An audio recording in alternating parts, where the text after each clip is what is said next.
All right, and welcome into the BettingPros College Football Show. The boys are buzzing following week 0 as we approach the first full weekend of college football. Today we'll take you around the country and check in on some early week 1 odds and where we expect those lines to move. I'm your host, Seth Woolcock. I'm back from my final trip of the summer. I've already signed the release form. I'm excused from all family and friend functions for the next 5 months. And today I'm once again joined by a known Texas truther and internet sports pundit, Scott Bogman. Bog, how do you feel after a pretty wild week 0 slate?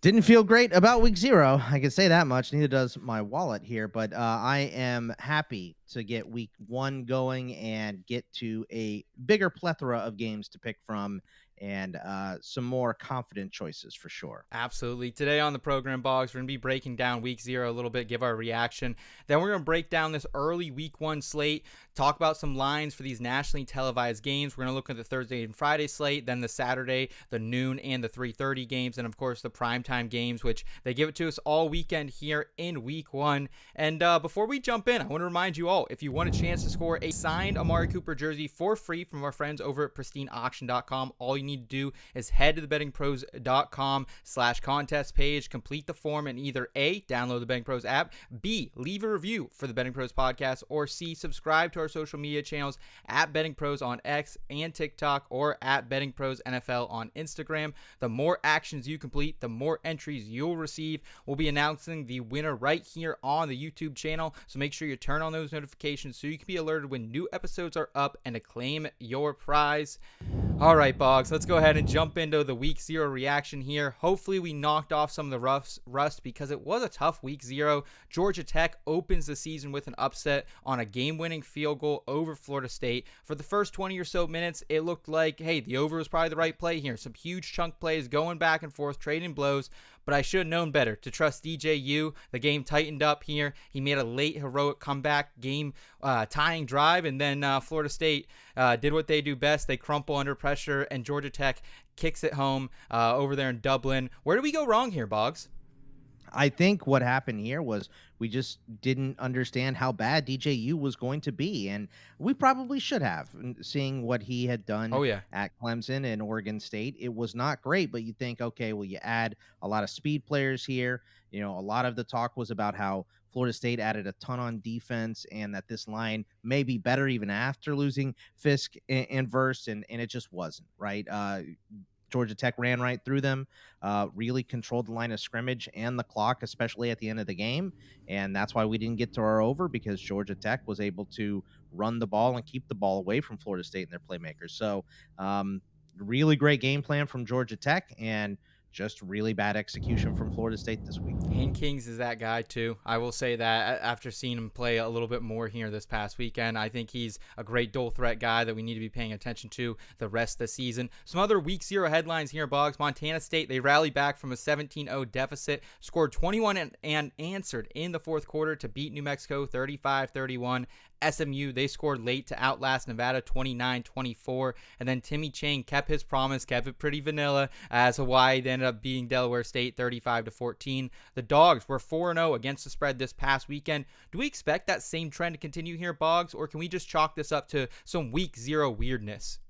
Well, I think you're going to have week 0, week 1 weirdness all the way through, right? This is our first look at these teams, a lot of them with a bunch of new players. Obviously, the rosters are churned in college football. So it's our first look at a lot of these teams. I would expect with some of those enormous lines, I don't really like taking the huge lines, the over 35s, the over 40s, that kind of stuff. I don't really like taking the favorite in those at any point, especially in week 1.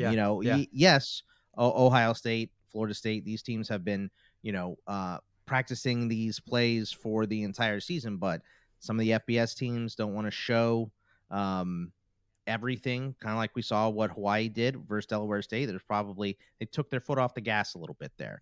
So we'll see what happens, but yeah, I kind of expect those big lines to not really come through for us that much. All right, let's go ahead and turn the page here to week number 1 of the college football season. Let's jump into the Thursday and Friday action, starting with North Dakota State at Colorado. This is Thursday at 8 p.m. Eastern time. Colorado and the Buffalo, they returned 72% of their production, 15th most in the country from their 4-18. They were last in the Big 12 after a very, very big hype train early in the season.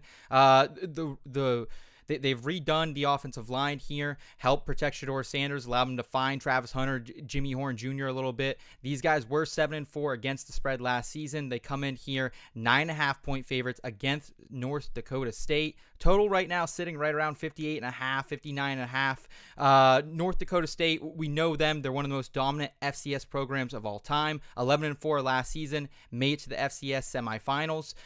But do they have the firepower to scare bettors into betting them, you think, Boggs? I think they have so far, and I think I think everybody wants to see Colorado succeed because we love the story, right? We love Deion Sanders. Yeah.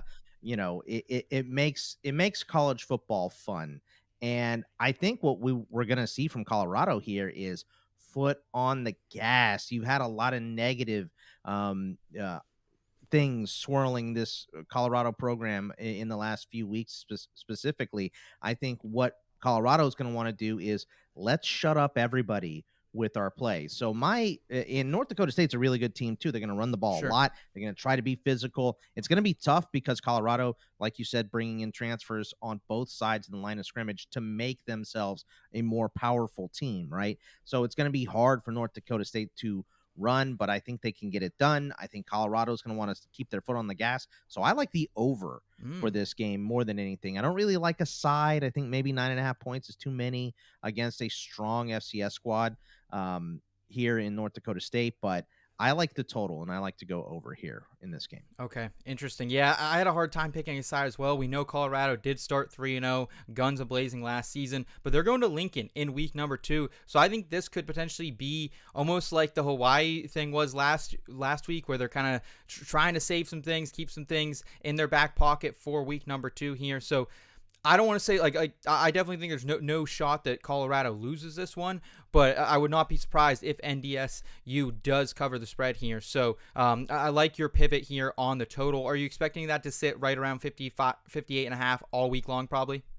Yeah, I think more people are going to bet on the Colorado side than on the total there. Okay. So I think the total will probably be close to the same. Okay, let's go ahead and move to TCU at Stanford, Friday, 10:30 p.m. Eastern Time game. After a magical first season as TCU's head coach, Sonny Dykes Horned Frogs kind of regressed last season, came back down to reality, 5-7 overall, 5-7 against the spread.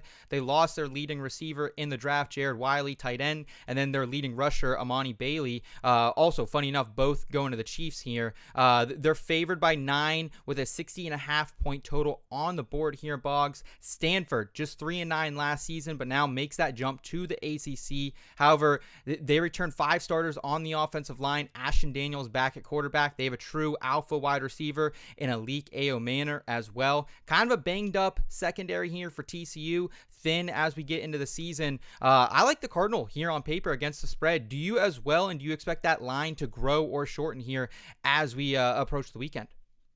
No, I'm with you. I like Stanford as well, and I Troy Taylor working with a lot of the same group that he had the season before, I think is really the difference here, right? 9 returning starters on offense for Stanford, including Ayo Manor, who is just an amazing wide receiver who can take over the game and pick on a weak secondary, as you pointed out, Seth. So, yeah, I'm on Stanford in this game.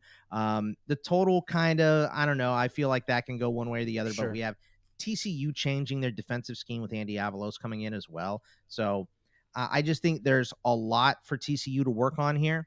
And I think Stanford is going to make this a closer game than expected, at least. And it's a home game for them. TCU has to travel. That's a pretty decent distance as well. So I'm going to go with Stanford. TCU, though, I'll say this, they want to get the taste out of last year's opener out of their mouth. So this should be a fun game. That could push the total over if TCU comes guns a-blazing here. But I like both these teams to score, and I like Stanford to keep it close. So I'll take the Cardinal. 9.5 points is what you need to lay here if you want to go with Stanford. Are you thinking that line is going to continue to shrink as it mostly does as we approach the weekend here, Boggs?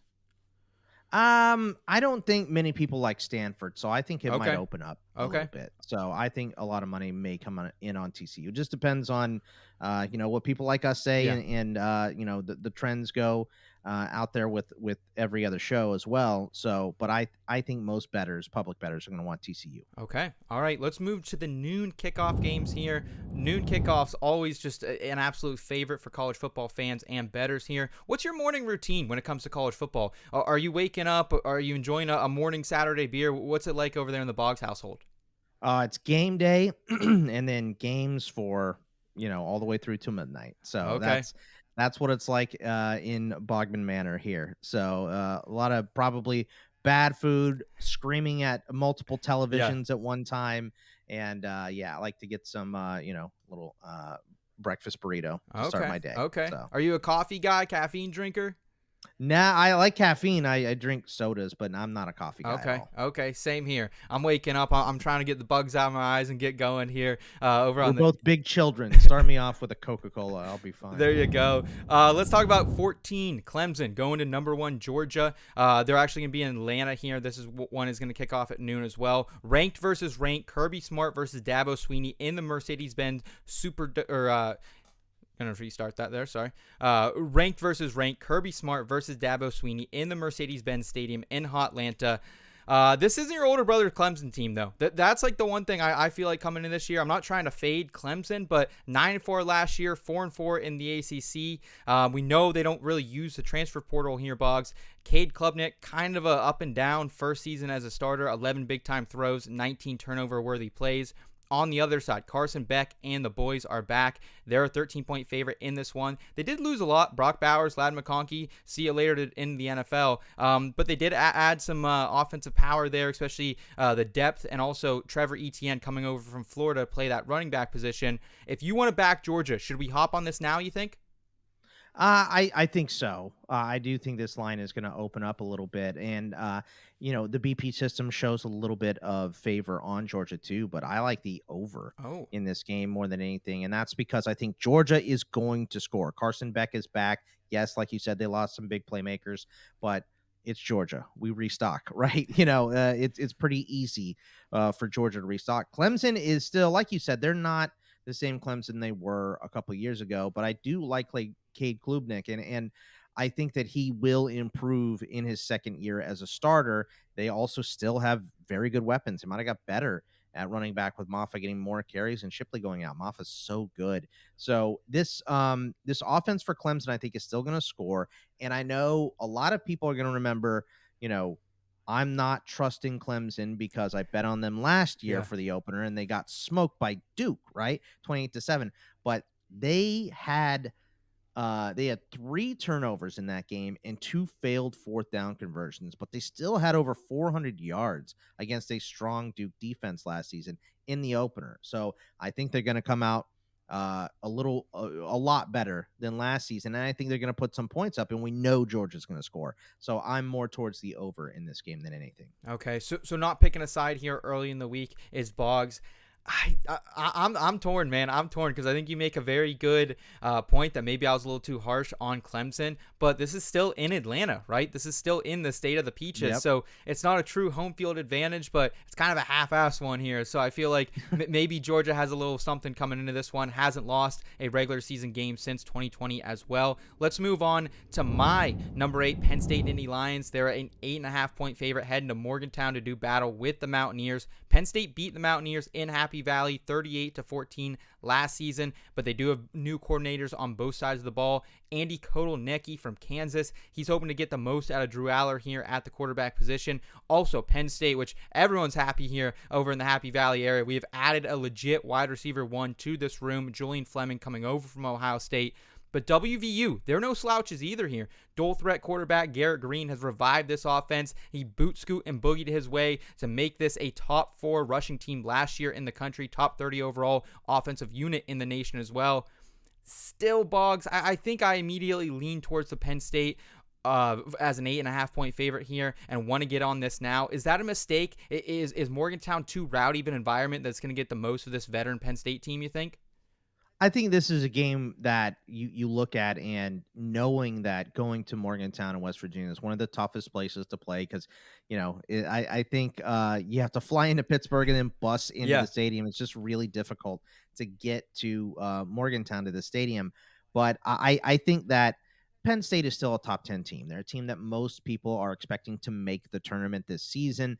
It's all going to come down to Drew Aller. I mean, what he can do, especially under a new coordinator here. So, I this game makes me queasy, but I think this is one where I would hold my nose and pick Penn State and just know, look, this is the better roster going in.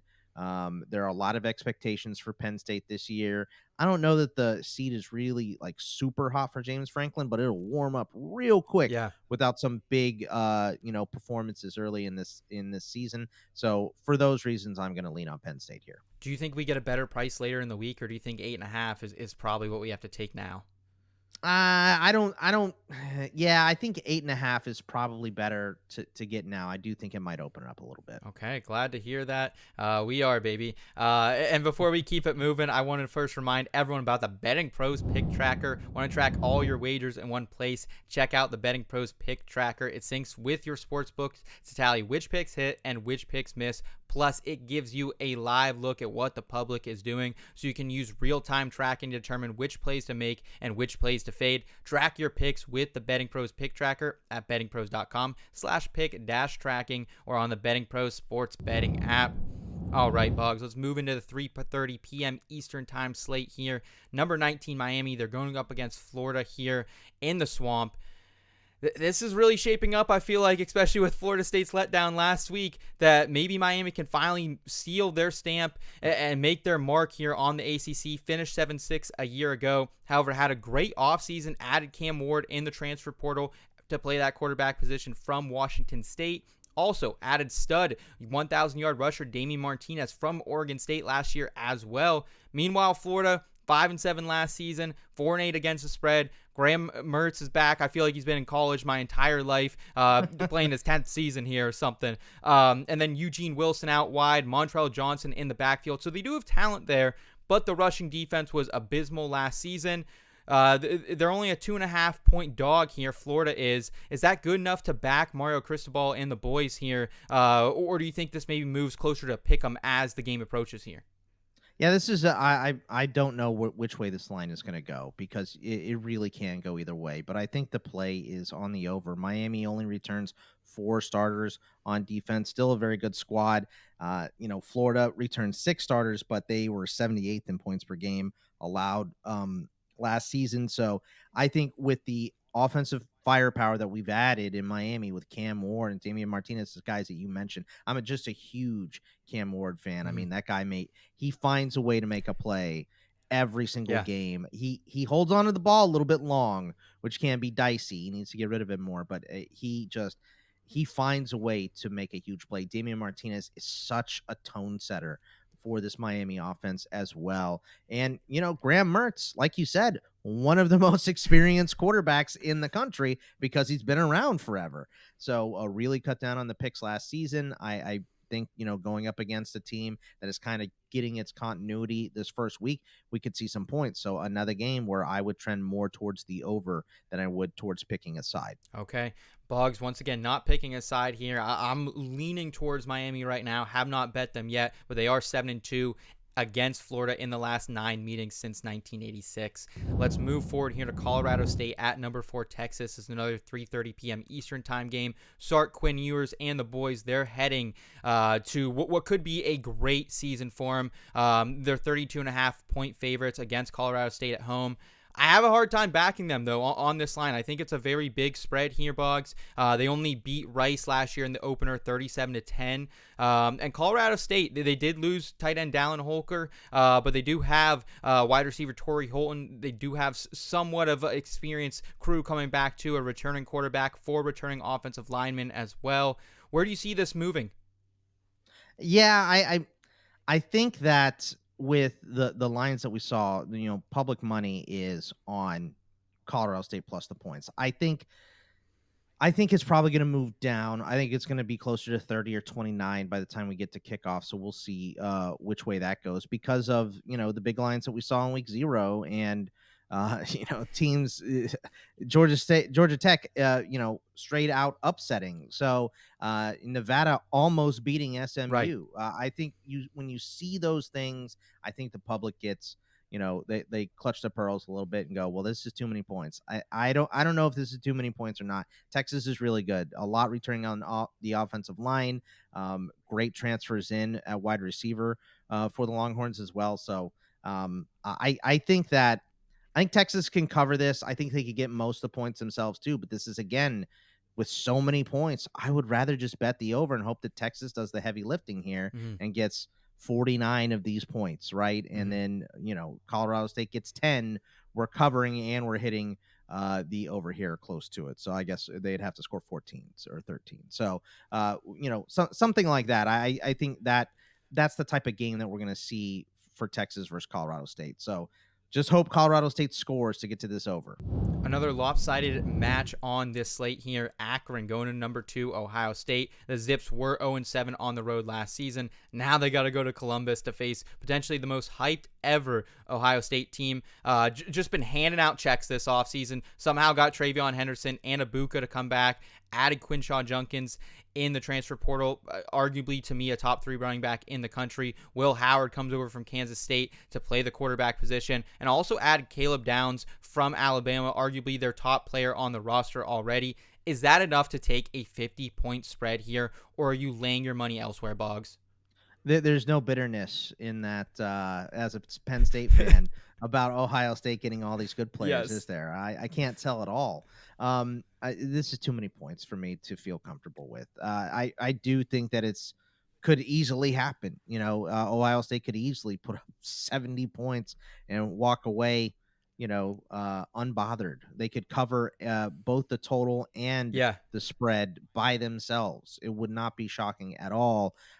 Again, if you're Ohio State, are you putting a lot out there on film? Are you getting tricky? Or are you doing these things just to get Will Howard comfortable? Or is it, look, we're going to get up 35-zip, and then we're going to run the ball a ton? Yeah. And I think that's what it's going to be. So I don't really like the spread. I don't like this total. I'm not really touching this game. Yeah, I agree. Ohio State last season 10-3 to the under. Again, a more high-powered offense, potentially a better quarterback, more experienced quarterback, you can at least say, over McCord last season. But probably a no touch right now. We'll see what the line movement is here later in the week. Let's move on to UTEP at Nebraska. And bring it in. Let the hype train begin in Lincoln. True freshman Dylan Raiola, he'll take the field here as a 27.5-point favorite against UTEP. Meanwhile, UTEP is now under the direction of head coach Scotty Walden.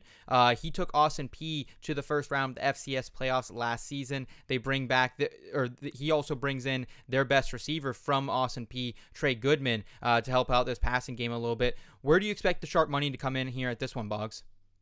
Yeah, I think the sharp money for this one is going to be on the under in this game. I think, when you have a team like UTEP who is replacing so much, you got a new coach, right? And Scotty Walden was great at Austin Peay. He really was. So, but when you bring in, new coaches to a completely new offense with a lot of new roster pieces as well, it's just such a big mismatch between a team like Nebraska and a team like UTEP. But also you have a true freshman starting this game, right? Yeah. So you don't want to overwhelm him. You want to make some things easy. So I think we're going to see a lot of Nebraska running the ball, right? Easy passes for Raiola as well. Maybe take your risks at some point, let him open it up, but you do that after you get the lead, right? I feel like. Right. So I think it's going to be establish the run, get the lead for Nebraska, and then, let him make a couple plays in the second and then sit on that lead, right? And get out of there with a win for Matt Rule in his first game with Nebraska. So I like the under in this game more than anything. If I had to pick a side, I think I still would pick Nebraska. I do think that this line is going to open up. So if you want to get it, I think I would get it now. Okay, Matt Rule's bunch was just 4-7-1 against the spread last season, Boggs saying he's liking the under here. If you want to get on Nebraska, do it now before this opens up as well. Let's go ahead. Let's move into the primetime matchups of week number 1 in the college betting world. It is Western Kentucky against Alabama.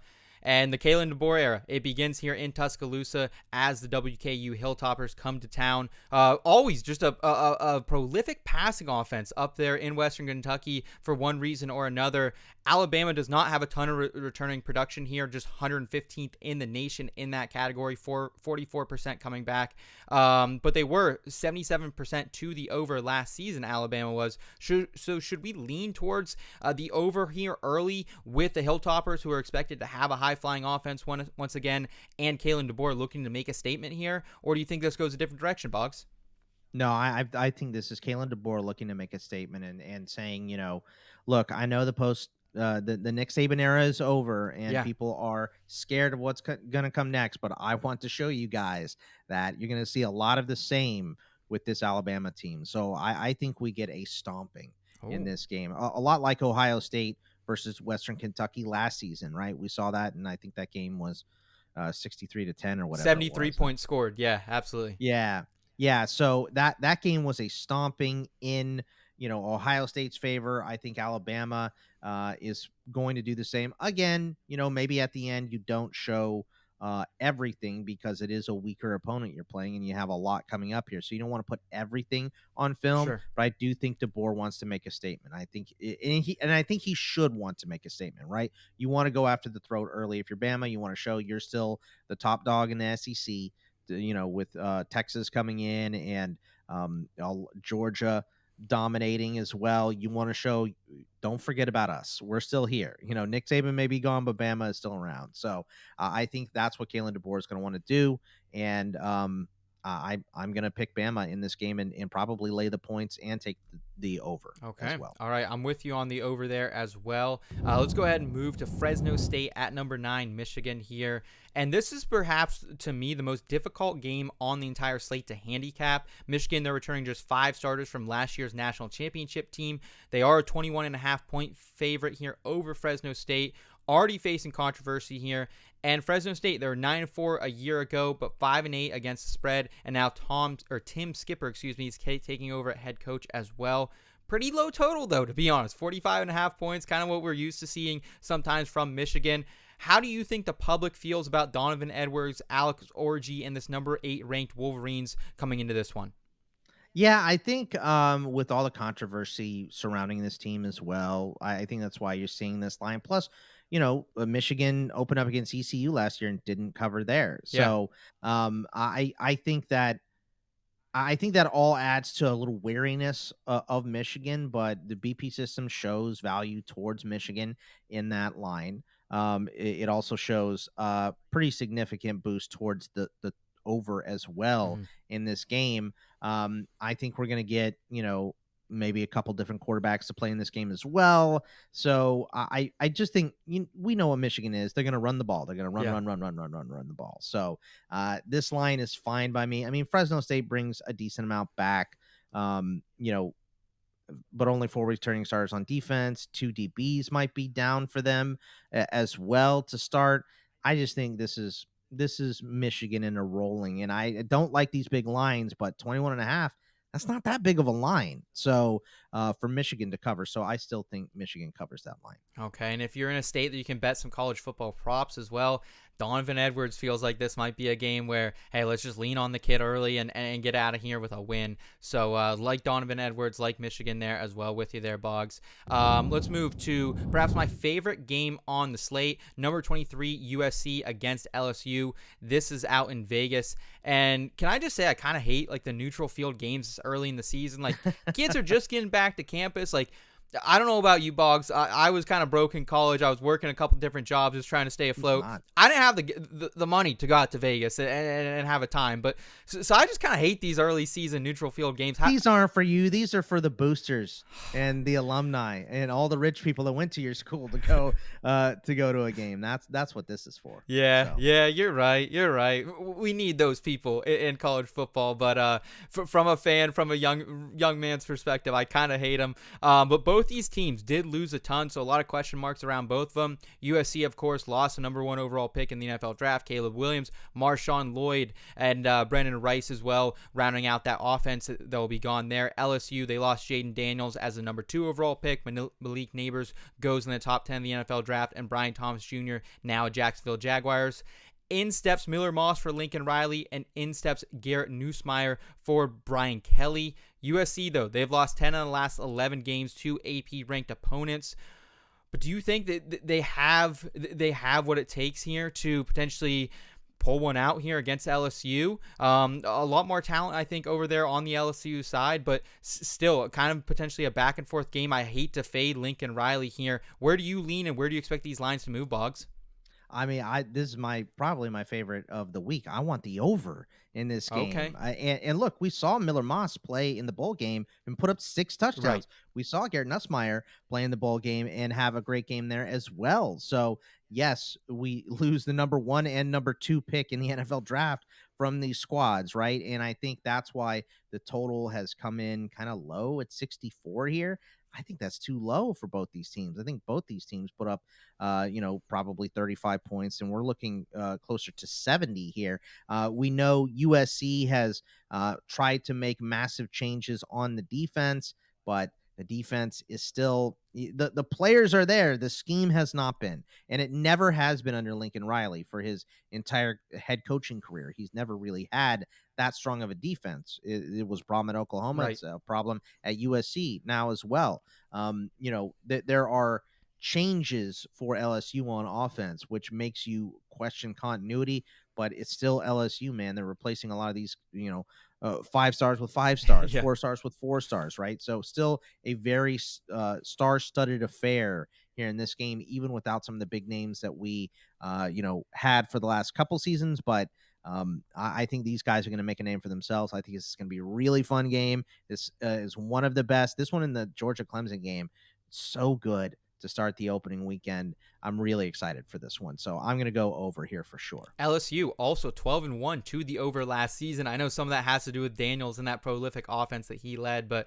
I'm with you there. I really like the over on this one. That'll probably be one of my biggest plays of the weekend. Let's round it out with perhaps the most puzzling line of the week 1 slate here. Number 7, Notre Dame. They are a 3-point dog to the Aggies in College Station here. Aggies open up right around a 1.5-point favorite. This line has since ballooned up. So a lot of public money backing the Aggies here. Why do you think the public is fading Notre Dame? They arguably have the best quarterback they've had in years, Riley Leonard, coming over from Duke. However, he will face his former head coach in this one, Mike Elko, who is now leading the ship over at A&M. How do you feel about it? This one was kind of hard for me to wrap my head around, Boggs. I think there's a couple factors here. Number one is that the 12th man is real, and I'm a Texas fan, and I don't like Texas A&M at all. Yeah.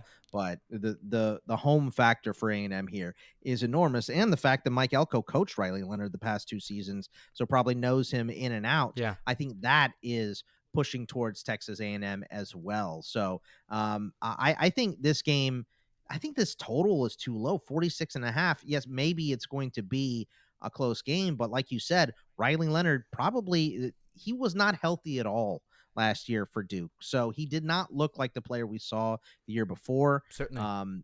I think him going to Notre Dame, under Marcus Freeman and crew, I think it's going to really give him a lot of great weapons that he didn't have at Duke, and he made it work at Duke. He was really good there. But Mike Elko kind of knows him in and out. So Connor Weigman too for Texas A&M. I think this total is too low for these quarterbacks that are so good. Maybe there's some weirdness with Mike Elko knowing his guy, which is why we push towards Texas A&M. I don't really like this game either way, but I do feel like this total is too low. So if it sinks even more, I'm jumping on it, and I might take a little action on the over as well. Okay, he's liking that 46.5 line there for the over. I trend that way as well. And all right, that'll do it for us here on the Betting Pros College Football Show today. Thank you so much for tuning in with us. We'll be back later in the week with our picks and prediction show. Until then, like this video if you enjoyed it. Subscribe to the Betting Pros YouTube channel and podcast feed. Plus, download the Betting Pros app. He's Scott Bogman. I'm Seth Woolcock. Take care, y'all. Thank you.